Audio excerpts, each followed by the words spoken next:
Kabayo. Kabayo pa. Kabayo na naman. At kabayo pa uli. Alright, pagpasok pa lang ng taon, may pasabog na kagad si Starbucks dahil meron siyang mga Year of the Kabayo merch. Yan, no? Wala na patumpik-tumpik pa.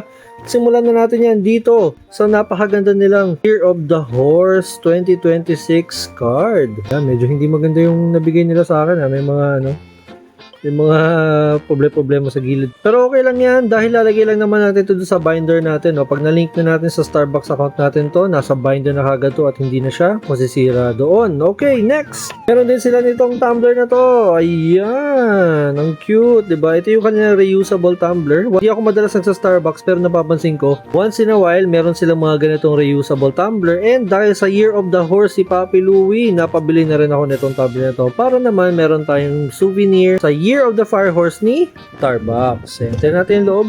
Ayan. Para siya yung kamukhang-kamukha niya yung style nung McDonald's na cup, no? Medyo mas mahal nga lang, mas pinamahal nga lang to. Kasi alam mo na, basta nag-branding na, iba na yung presyo niyan, no? So, 275 pesos yata itong cup na to. Sunod naman, meron sa atin nagpasabay na tong tumbler na to. Yan, napakaganda, di ba? Para siyang apoy tsaka kahoy kasi ang ganda ng pagkaka-gradient nung kulay niya. Actually, ang ganda nga, astig nga siya tignan, no?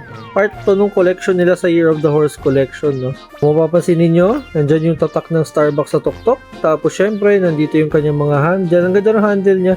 Ang ganda ng pagkakagawa nila. Yan, no? Tignan nyo naman, the craftsmanship. Pero galing sa China to mga to guys, syempre. Tapos, yung presyo niya ay malabas sa tumataginting na 2,085 pesos lang naman. Ayan. Ay, gusto niyo pa makita yung loob ng tumbler? Okay, buksan natin. Ayan yung loob ng tumbler. Nabubuksan pa ba itong isa? Ayan, nabubuksan pa itong isa para mas malagay mo yung ibang mga drinks. Andun yung niya, care instructions, and ayan. Next and last item sa ating mga pasabay ay itong tatlong kabayo na to, Year of the Horse bag charms from Starbucks. Grabe, ang cute nito. Tingnan yung horse na nandito. Meron pa siyang buntot. Ayan, hindi ko pwedeng buksan to guys kasi may-ari na nito.